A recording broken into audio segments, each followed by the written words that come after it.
Pour l'épisode du jour, eh bien, on se dirige directement vers Yosemite. Après Yosemite, on enchaîne sur Sequoia National Park.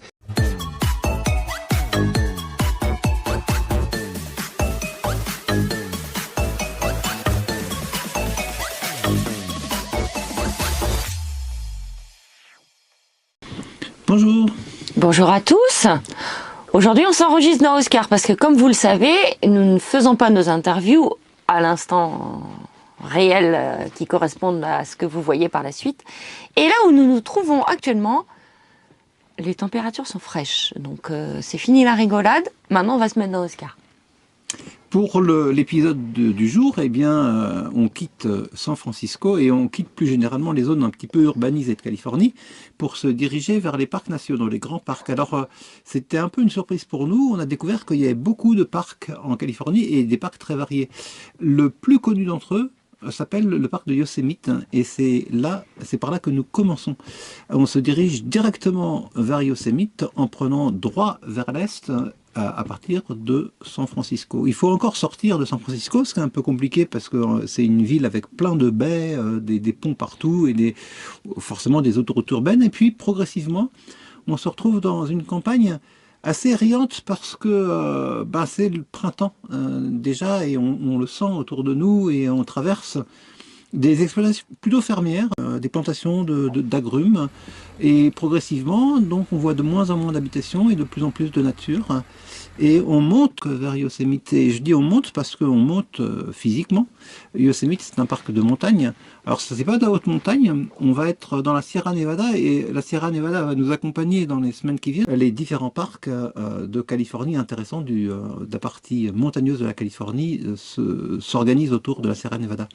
Donc le plus connu c'est Yosemite et on fondait pas mal d'espoir sur Yosemite et on était un petit peu aussi dans la crainte de Yosemite, tout simplement pour des raisons climatiques. Depuis l'organisation du voyage et de l'itinéraire, on savait qu'on allait affronter le froid à Yosemite, puisque c'est encore le printemps certes, mais le début du printemps. Or, il fait froid dans la Sierra Nevada. Tous les cols de la Sierra Nevada sont fermés à cette saison, et on savait qu'on allait trouver de la neige. Mais en contrepartie de cette difficulté, on avait l'espoir de trouver un très beau parc devant nous, un très beau parc de montagne avec des belles falaises, des belles formes de montagnes à pic. On a été un peu déçus. Ça ne veut pas dire qu'on a été beaucoup déçus. Ça veut dire qu'on a vu de très beaux panoramas. Mais ce qui nous a frappé, je crois, c'est qu'on n'a pas vu tant que ça. Le parc de Yosemite, il est centré sur une falaise qui est extrêmement connue, qui s'appelle El Capitan, qu'on a bien vu, avec des bonnes conditions d'éclairage. Et je ne vais pas dire que c'est tout, il ne faut pas exagérer, mais la plupart des paysages répètent un petit peu le paysage d'El Capitan en plus ou moins bien en fait.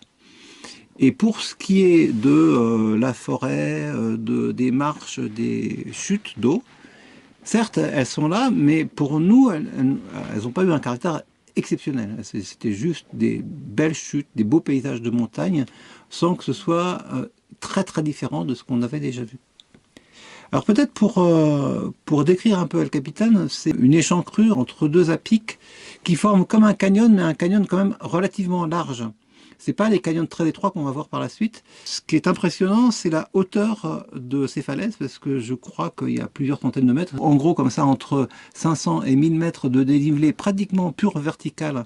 Et donc ça fait de la façade de El Capitan un mur de granit qui est impressionnant parce que c'est aussi un mur d'escalade d'ailleurs qui est connu dans ce domaine-là. Certains d'entre vous vont peut-être reconnaître la forme d'El Capitan parce que c'est la photographie qui a servi de base à une des versions les plus diffusées de macOS. Donc beaucoup d'entre vous ont eu ce panorama sur leur Mac. Et nous on s'est trouvé là et finalement le panorama d'El Capitan, on l'a eu presque tout de suite parce qu'on l'a en rentrant dans la vallée de Yosemite. Disons qu'on peut s'éloigner un petit peu de cette vallée, mais nous, on ne pouvait pas trop déjà à cette saison. On aurait pu marcher davantage, on aurait pu randonner. On a fait une marche, dis donc. Voilà, alors on peut dire qu'on a fait une marche qui était une bonne marche pour nous, quelques heures. Ouais, on est monté pour pique-niquer. Après, avec le même, comme tu l'as dit, avec le même panorama tout le temps, c'est-à-dire la chute d'eau. Mais il faisait beau, donc c'était bien. Voilà, en gros, on a marché jusqu'à la limite de la neige. De toute manière, Après, c'était fermé. on a marché quelques centaines de mètres dans la neige. Le sentier monte en lacet, donc plus on progresse, plus on gagne en altitude et plus la neige devient forte. Et puis voilà, on arrive, la randonnée est coupée. Il faut dire que les rangers américains prennent assez peu de risques. Donc dès qu'une route ou un sentier de randonnée sont un petit peu difficiles, par précaution, ils ferment ou ils ouvrent pas. Donc tout ce qui est ouvert est assez facile d'accès. Et voilà, donc on a dosé notre niveau de difficulté. On a fait une grande randonnée, suivie d'une plus petite, pour aller voir un lac qui s'appelle le lac Miroir, Mirror Lake, qui offre aussi un joli panorama, un peu plus champêtre, un peu moins, peut-être un petit peu moins spectaculaire. On n'a pas vu d'animaux, pour ainsi dire. Non, on n'a pas vu la moindre fourmi, arrête. Non, il n'y avait rien de rien. On ne peut pas dormir dans le parc, donc ça nous obligeait aussi à sortir le soir, ce qui nous a donc fait dormir 2 fois juste à l'entrée du parc pour pouvoir profiter du parc tout en étant dans la capacité de camper à l'intérieur. Et on est resté sur ces belles images quand même parce que on a peut-être été un petit peu dur dans notre jugement. Je pense qu'au vu des panoramas qu'on a photographiés et filmés, vous serez peut-être en désaccord parce que finalement les panoramas sont très beaux. Simplement, ils sont un peu toujours les mêmes. C'est peut-être ça qu'on peut dire aussi à propos de Yosemite tel que nous on l'a vu. On ne s'est pas suffisamment éloigné, on ne pouvait pas le faire. Et donc voilà, c'est tout ce qu'on a à dire sur Yosemite. Hein. Après Yosemite, on enchaîne sur un parc national qui est en quelque sorte divisé en deux, ces 2 parcs adjacents, Kings Canyon National Park et Sequoia National Park. Et ces 2 parcs sont en fait dans le même massif montagneux que Yosemite, la Sierra Nevada, mais on ne peut pas aller directement de l'un à l'autre. On est obligé de repasser par la plaine. Et en repassant par la plaine, on repasse par une grande ville qui s'appelle Fresno, et bon, on profite d'être là pour changer nos pneus. Ça arrive parfois, ça va être notre 3e train de pneus de BF Goodrich. Tu veux un pas le sponsor? terrain, non, je ne veux pas le sponsor, mais ce qu'on adore, c'est ces pneus. On est parti depuis 5 saisons et on a crevé une seule fois avec ces pneus, donc on les trouve vraiment super. Aujourd'hui, il y a une grande nouvelle, c'est que on est en train de mettre de nouvelles chaussures à Oscar. Alors là, on va pouvoir y aller, hein, parce que... Il y a de l'épaisseur, il y a du crampon là. Oh punaise. Il y a du crampon, ça va profond. Hein. À nous les pistes.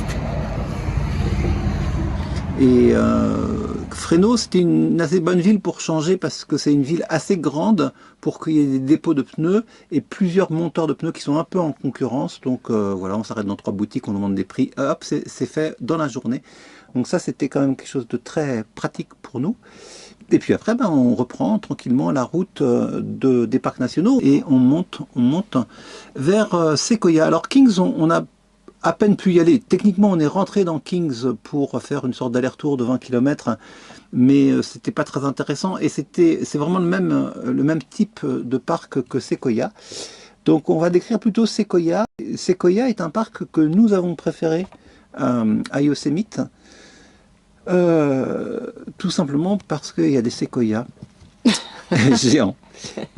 Il est connu pour ça, c'est là qu'il y a les plus grands séquoias du monde. Et ça nous a bien plu parce qu'on l'a avec un manteau d'hiver puisqu'il y avait de la neige. Je marche dans le parc de Sequoia et je suis toute seule.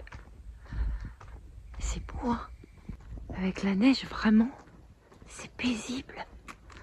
Un peu trop parce que à cette saison, il n'y a pas beaucoup d'animaux. Les ours hibernent encore et il fait un peu froid pour les oiseaux. On nous a dit d'aller dans le sud du parc, que ça gazouillait un peu plus qu'ici. Ce qu'on va pas manquer de faire. Oh! On n'a pas dû rouler dans la neige, on a pris les routes qui avaient été déneigées, qui étaient accessibles. On est allé dormir et bivouaquer une fois à la limite de la neige. Mais pour l'essentiel, la neige servait de décor pour nous et surtout pour ces arbres magnifiques qui sont pas très faciles, je dois dire, à photographier ni à rendre en vidéo. Hein. Et surtout quand on veut photographier simplement en horizontal. Ouais. Ouais. comme tu veux le faire, parce que effectivement ils sont très très hauts. On voit ici nos premiers séquoias géants, appelés aussi séquoias à feuilles d'if. Et on se rend compte enfin du diamètre de leur tronc, parce qu'on avait lu pour l'instant sur Wikipédia qui faisait de 6 à 8 mètres de diamètre et jusqu'à 80 mètres de hauteur. Et réellement, ceux qu'on avait vus jusqu'à présent, ils faisaient pas 6 mètres de diamètre. Là, oui. Et franchement, c'est hyper impressionnant. Oui, on voit par rapport aux petits qui sont à côté. Mais à côté, Manu, ce ne sont pas forcément des séquoias. Hein. Il y a 6 espèces de pins dans le parc. Donc, moi, j'avoue que là, j'arrive pas à les reconnaître. Même avec le descriptif sous les yeux, un peu compliqué. Une particularité des séquoias, c'est qu'ils poussent de manière hélicoïdale, un peu comme un escalier en colimaçon. Et sur celui-ci, on le voit bien. Regardez. On voit bien assez strie, enfin j'espère, je suis pas sûre. Sa façon de croître.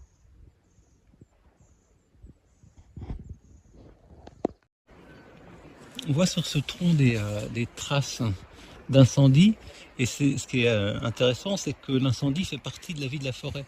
C'est-à-dire que les séquoias poussent malgré les incendies, grâce aux incendies, parce que les incendies améliorent les conditions écologiques. Et donc un arbre comme celui-ci a pu voir dans sa vie, mettons s'il a, au vu de sa taille, peut-être 1000 ans, il a vu entre 50 et 150 incendies au cours de sa croissance. Mais je ne sais pas exactement en quoi les incendies sont bons. Ce qui est certain, c'est que les forêts de séquoias géants n'existent que Si, il y a des là incendies. où il y a des incendies. On peut faire l'hypothèse comme ça, à vérifier que c'est tout simplement parce que ça permet de détruire les arbres qui pourraient leur faire concurrence, c'est-à-dire qu'ils pourraient se nourrir du même humus ou prendre le même soleil. Donc voilà, c'est juste des conditions climatiques qui éliminent la concurrence, c'est mon hypothèse.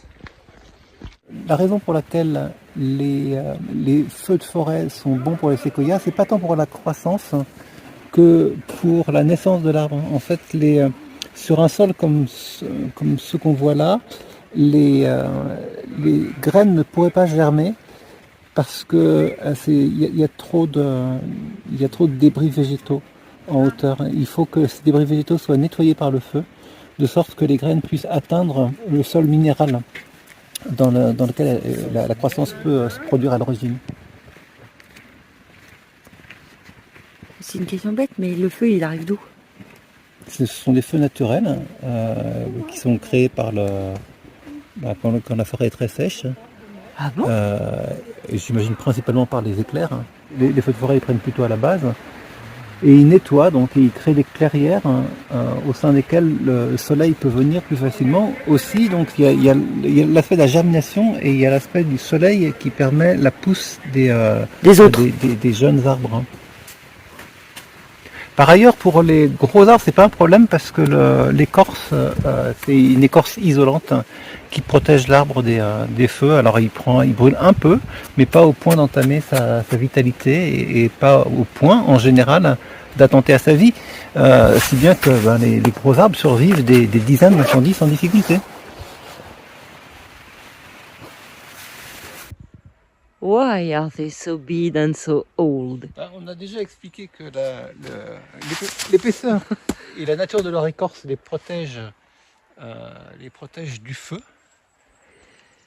Et il y a un autre point qui est plus chimique, qui est qu'ils ont beaucoup de tanins et que le tanin repousse les insectes, donc ils sont un peu moins attaqués par les... ça je l'avais lu. Ouais, ils sont un peu moins attaqués par les parasites que d'autres arbres. Ouais.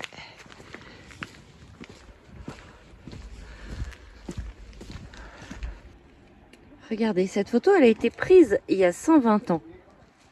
Quand le parc a commencé à être visité. Et on voit que les gens qui faisaient les visites avaient établi leur campement dans l'arbre. Et surtout, ce qui est remarquable, c'est que quand on regarde ici, il n'y a absolument aucun changement par rapport à la photo.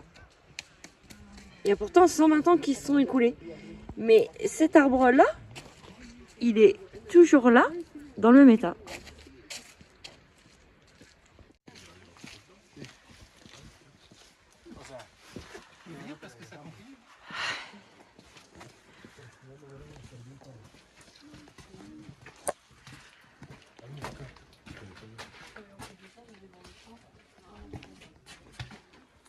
Oh là là, c'est incroyable, hein? Incroyable.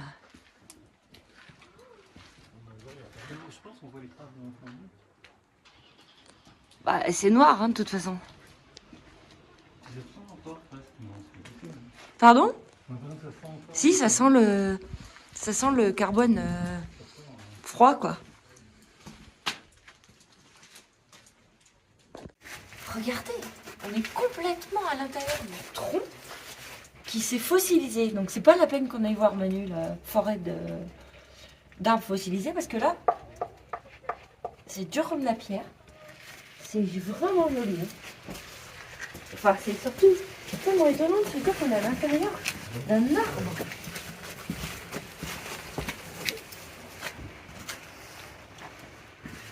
Là, il y a une près de l'eau. Regardez comme c'est joli.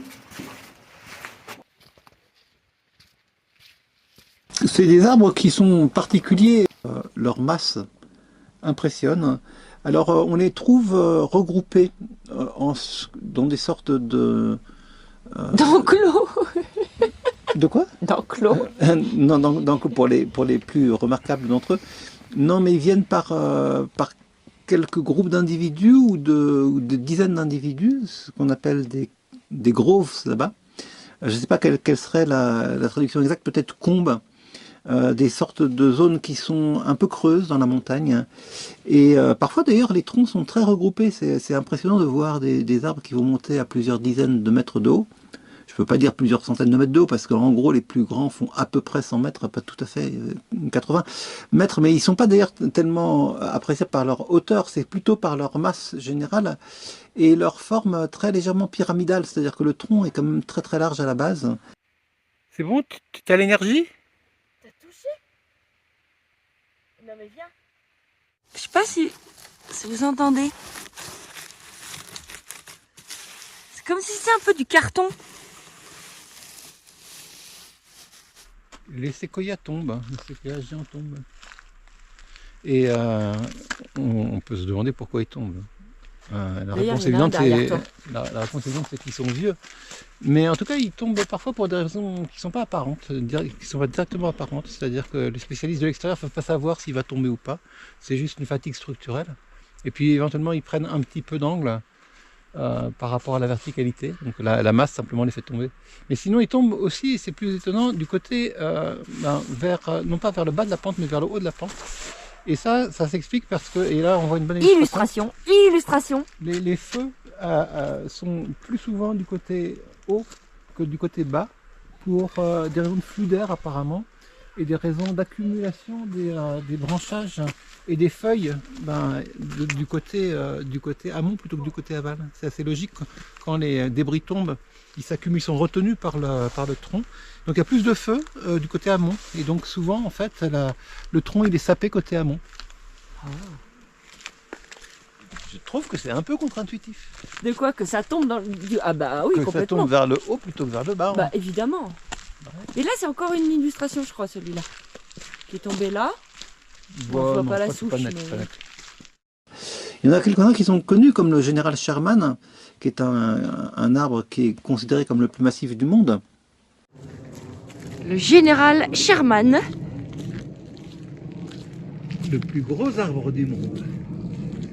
Et c'est la deuxième fois qu'on voit le plus gros arbre du monde, alors ça c'est quand même vachement rare. Mais ils sont pas... c'est pas la même chose que mesurer. Non, ici c'est le volume de bois intérieur. Voilà. Bon là on voit plus rien parce que... C'est ni la hauteur, ni l'âge, ni le diamètre, c'est le plus gros, parce que c'est le plus gros, alors qu'il est gros dans aucune dimension en particulier. C'est ça qui est extraordinaire avec cet arbre. Ce n'est pas le plus large, ce n'est pas le plus rond, ce n'est pas le plus haut, mais c'est le plus volumineux. The Sherman Tree. Hein? Si tu pouvais le remplir d'eau, tu pourrais mettre 10 000 bains. Bah, tout dépend du bain que tu prends. C'est nul. Si tu prends des seaux ou si tu prends des bains comme moi, c'est-à-dire... C'est vachement pas impressionnant, mais c'est de la connerie en plus, parce que ça fait 1 cubic feet. 6 cubiques. Un feet. Ah ouais. Ouais, alors d'accord. Ouais, mais c'est pas tant que ça en fait. That one bath every day for 27 years. Ça veut dire que tu pourrais te prendre un bain pendant tous les jours pendant 27 ans. Ouais, Je trouve que bah. c'est une très très mauvaise métaphore qu'ils prennent, enfin, je sais pas, une comparaison qui est très très mal choisie. C'est tout, tout sauf impressionnant, je trouve. Enfin, complètement con. Le parc était quand même pas trop fréquenté. Oh, D'ailleurs, non. on se demande ce que ça donne en été, parce Oui, que il y voilà. a par contre un manque structurel de places de stationnement qui fait qu'on se demande comment les gens font pour avoir accès aux arbres quand il y a beaucoup de monde dans le parc. Parce que nous, on était au début de la saison et franchement, déjà, les parkings étaient parfois un petit peu pleins, alors que finalement, les randonneurs étaient très peu nombreux. Donc, c'est comme s'il y avait une discordance entre les deux. Je sais pas si vous voyez, il y a d'énormes empreintes là. Et que comme les chiens sont interdits dans le parc, bah manifestement, il y a quelqu'un qui s'est réveillé et qui s'est promené. Oh là là, on voit bien là. On voit que c'est gros hein, quand même. Pour le coup, on a commencé à revoir des oiseaux aussi, Ouais. un petit peu. Ouais. Donc, ça nous semblait un peu plus vivant, en somme, que Yosemite, qui était plus minéral. Là, les grands arbres nous laisseront un beau souvenir. Et puis, on n'avait jamais eu l'occasion de voir ce genre de paysage, donc il y avait aussi l'attrait pour nous de la nouveauté peut-être. On a fini par aller au musée aussi, qui était quand même pas mal fait. Alors ça, c'est vrai que d'une manière générale, les visitor centers, les petits musées qui sont faits À l'entrée des parcs, sont quand même remarquablement bien faits. Oh oui, vraiment. Il y a un sens muséographique. Voilà, qui est c'était nos impressionnant. premiers parcs, donc mais on continue et à chaque fois c'est époustouflant. Enfin, vraiment beaucoup de travail. Voilà, donc ça participe aussi à une meilleure compréhension quand même de ce que sont ces séquoias. Voilà pour cette semaine, donc on vous a fait 2 parcs, il y en aura pas mal d'autres. On va essayer de traiter le matériel vidéo qu'on a sous l'angle de la diversité pour pas que ce soit trop répétitif. Donc dès la semaine prochaine, on en aura d'autres, mais ce sera plus désertique avec Death Valley par exemple. Et puis ensuite, on ira vers Las Vegas, tout à fait autre chose. Donc pour pas que ce soit trop rébarbatif, on fait attention à vous quand même. Et à nous aussi. Hein. Et à Parce nous aussi, que parce monter que tout le temps les mêmes choses, c'est pas rigolo. voilà. Donc On se retrouve dans la vallée de la mort, parce que ça c'était bien. ouais, la semaine prochaine. Allez, à bientôt. Ciao ciao.